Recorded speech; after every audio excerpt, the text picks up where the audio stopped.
You told me I could trust you, don't die. I could really use it. Everybody need love, niggas like me. Hey you guys, welcome back to my channel. It's the one and the only Mimi here. If you're new here, make sure you go ahead and click that red subscribe button to join my squad. It would really help me a lot. This is my client horror story. Yes, I am a new hairstylist and I've already had my whole ordeal with just weird people, scammers, all of that. So let's get into it. I was really fresh and new at my salon suite, and like I said before, I got my salon suite in May, so I was, you know, freshly in there. I was new to, you know, the whole environment, everything like that. So I decided to join this app called StyleSeat. I'm pretty sure everybody knows StyleSeat is. It helps people connect with, you know, professionals, and it helps you, you know, really promote yourself as a hairstylist or whatever, like a beauty professional or whatever. Say a lot of my people in the beginning found me from StyleSeat, and you know, I created relationships with them, and you know, so they're reoccurring clients or whatever. So that's the only reason why I joined this platform. This girl books me, we're gonna call her Marissa. Marissa books me from StyleSeat. I'm like, cool, let's get into it. Prior to this, I had no problem with using StyleSeat. You know, I had most of my clients recommended to me from StyleSeat. So Marissa books a half up, half down sew-in. So any of my sew-in services, I always tell the person to come wash and blow dry, just so that it helps the process go a lot faster. Most people don't want to be sitting there for a long time because it is just me in a one single suite. So some people is pressed for time and have things to do, and I do not rush my work. So if you are somebody who doesn't mind a long time being in the hair salon, then I do offer hair washing, blow drying, and stuff like that. But if most of the time my clients do just come, you know, washed and blow dried, they have no problem with it. My prices are reasonable, they're not too crazy, so I don't want to hear that type of thing. So she comes in for a what is it called, a half up, half down sew-in. I did those before, those are cool. They don't really take me that long to do, they look really nice. So she comes in with 30-inch bundles, and right off the bat she was hesitant to come here because she had booked an appointment with somebody who, you know, was in my salon suites before, and she had a really terrible experience. I'm not the one to bash other hairstylists or beauty professionals anyway, so I don't really like when some clients who've been to people in my salon suite area before, I don't like when they come to me and, you know, talk badly about that person, because, you know, it's two sides to a story and I'm not the one to judge. I don't get into that. I just kind of change the subject. So that was a red flag number one for me, because she was a chair hopper. And if you don't know what a chair hopper is, somebody who goes this way, that way, that way, that way. So she's telling me how the girl was so unprofessional, and how she's not good with her clients, and this, that, and the third, and how she had to pay all this money, and this, he had an attitude, yada, yada, yada. And I'm like, oh wow, really? I didn't know. I'm new here. I don't really know people like that. So I'm doing her hair, and the whole time she's talking about how she used to be wild and crazy, but yet she's on the right path now, how she was back then when she was younger. Mind you, this girl was probably, what, 5 years older than me, not really that much older, and she's talking to me like I'm a little child, and like how she's more above me and more grown and has this much maturity on life. And she's telling me how I should just live my life and not care what anybody says. She's like, we're having a good vibe. I didn't have any bad vibes about this girl at all. Like, she was actually cool to talk to. A lot of my clients, they don't like to talk to me. Some clients do. I'm a very, you know, cool person. I'll open up to you, whatever, cool. So she's telling me about her life story. She's asking me questions about my life and how I got here now. Like I said, I didn't see any, you know, problems with her other than that she's a chair hopper. But I'm not the one to judge people. You know, some people need to really find somebody that they really trust with their hair or whatever. So cool. Then she starts talking about karma, and how karma is a big thing in her life, and how when people do her wrong, she doesn't react right away because she knows that karma's gonna get them, and you know, she just lets things go and leave it up to karma and the Lord. So she's like basically giving me a whole church sermon while I'm doing her hair, and I'm like, yeah, that makes sense, yeah. And she was like, you know, you only have one life to live, you gotta live it up to your fullest. So I'm like, cool. So then I asked her, I'm like, okay, so what are you getting this hairstyle for? Is it your birthday? Are you going somewhere special? Because you know, I'm trying to see if what product that I need to use to make this style last for the amount of days that she's going to be doing whatever. So she did tell me that she was going out of town on a little trip, you know, somewhere hot, climate, and beautiful, which is why she wanted to have a path down, because she can maintain it and it's not really a lot to do. I'm like, cool. I was like, oh, that's gonna be so cute, you better send me some pictures so I can repost you.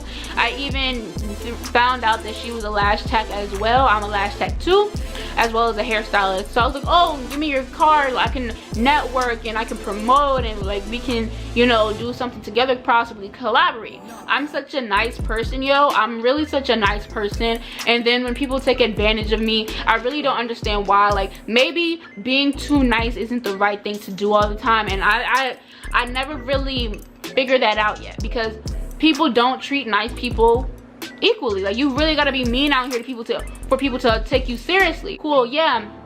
And so I'm doing her hair, and I'm like, wow, you have nice, beautiful, natural hair already. And she was like, yeah. She was like, I got it. I'm just now getting it to blend in with 30-inch weave. And I was like, oh, that's nice. I would love for my hair to blend in with 30-inch weave naturally. So, you know, making small talk. So I'm finishing up her hair. I'm like, oh, do you want me to do your edges or not?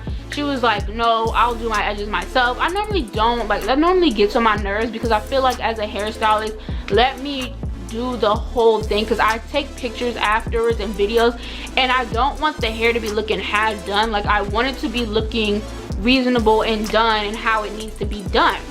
But I was like, okay, whatever. I forgot the most important thing to tell you guys. When she came in, she was like, oh, can she wash her bundles in my bowl, because she just bought an extra one because she likes it full and she wants another bundle in, but she didn't wash it. So can she wash it because she just took this out? And I was like, no, let me wash it, because I'm the hairstylist, so I'm washing it. She was like, oh, I'll pay you extra for it, don't worry, thank you, I just didn't know if this would be enough. I didn't even end up using that bundle of hair, so I basically wasted time in the beginning for that anyway. So I finished her hair, I'm taking pictures. I'm like, okay, so how do you want to pay? Do you want to pay on StyleSeat, or do you want to, you know, I take cash and Cash App? And she was like, oh no, my card is linked to StyleSeat, right? I was like, yeah. StyleSeat has this thing where it will require your client to put in a card, and they will only take out $1 for the deposit. So if your card only has $1 on it, you can book an appointment, but if you don't have the full amount, then there's nothing to do. So and that's the thing that I don't like about StyleSeat, is because why are you only asking for $1? Like, anybody has $1. Why you don't have a higher deposit so people will, you know what I'm saying? But nonetheless, so I was like, oh, so you want to do StyleSeat? She was like, yeah. So I was like, okay, cool. And so at the time, I didn't know that I could check out right when I was finished. I kind of like, we dismissed. I gave her the aftercare, I took my pictures, she left, cool. And then like, as I was cleaning up, I went to go and do the payment. And I know you're probably like, well, why would you do that? Why you didn't do it right then and there? I'm trying to tell you, I was new at this, new hairstylist. Now I know for the future, whatever. So as I'm pressing the card to check out, it says, oh, the card has been declined, insufficient funds. So, and they were like, please contact your client. So okay, I contact her right away, and I'm like, hey, don't know if you noticed, but there's been an error with your card. Can you please update your card so I can process the payment? She was like, okay, I'm not sure why it said that, but I'll update it. I was like, cool. 8 o'clock rolls by. I'm like, hey, have you updated your payment so I can resend the you know, the invoice to you? And I didn't get no response, so I just resend the invoice anyway, and I still didn't get any response. So I checked it. I was like, oh, maybe she's not getting the invoice message. So I made my friend do like a little fake appointment thing, and I sent her the message, and she was like, no, I'm getting it right away. So that's when I knew that this girl just up and left and did not pay at all.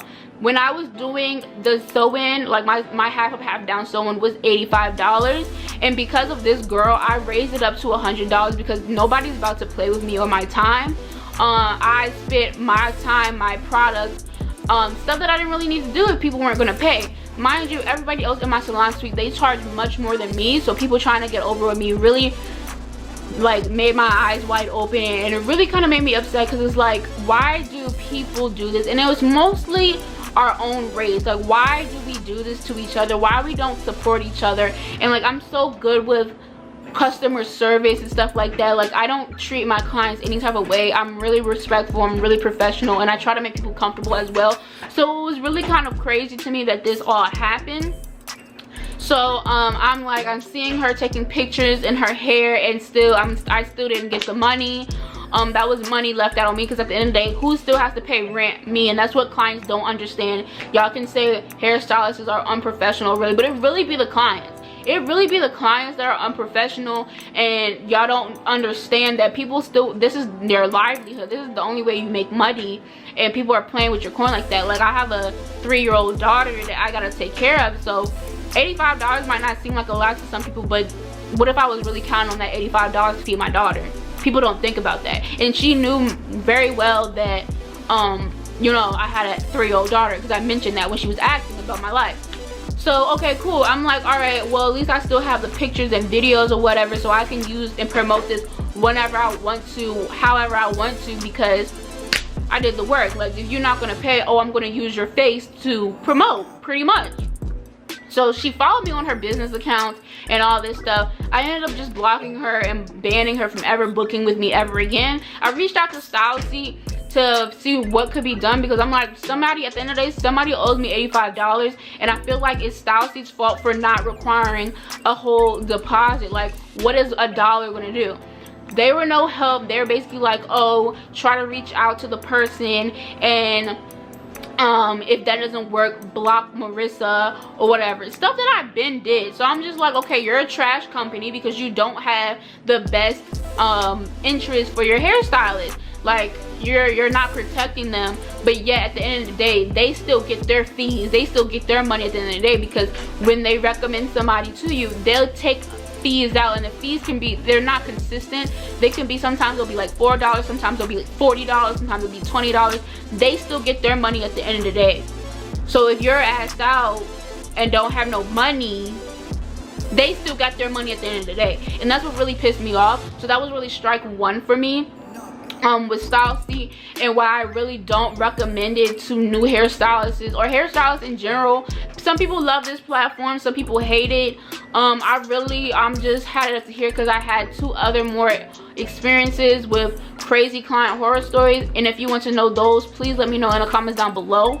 But I do not recommend StyleSeat for stylists, lash techs, anything beauty related. I don't recommend StyleSeat for you. Yes, it was a great way to, you know, kind of promote yourself and get yourself out there, but there's other ways to promote yourself. You do not have to go through this, because at the end of the day, there's a lot of scammers on StyleSeat. There's a lot of people who just want to get over on you, and people who try to lowball your prices and negotiate. Like, the other day, some lady was like, oh, if I come braided and all this stuff, is the price still that? I was like, is the sky still blue? Like, what do you mean? Like, yes, like, it doesn't matter if you come braided or not. My price is what my price is. Don't negotiate my prices with me. And I noticed that it's a lot of people, like I said, in your own race, doing this to black-owned businesses, but you don't do this to any other business. So if you wouldn't negotiate Apple's prices, don't negotiate my prices. Simple as that. I tell my clients all the time, I'm not like the hairstylists that everybody be talking about and like having bad rep, and how they have all these rules and regulations and that and stuff. But now I understand why those stylists have these rules, regulations, fees, this, that, because clients will really try to play with your name, play with your business. They will really try to get over on you and scam you. And at the end of the day, if this is the only way you're making money, that's not acceptable. It's not acceptable. And like I said, maybe I'm being really too nice and I really need to enforce these rules and stuff, but since then my half up half down sewings are not $85. One person does ruin it for everybody. So when somebody does something like this, my price raises. So sorry about it. It is what it is, guys. Let me know if you had some weird experiences like this too. Comment about down below if you want me to share the other 2 stories that I have of crazy clients, and let me know your thoughts down below, and I'll see y'all when I see y'all. Bye. Mwah.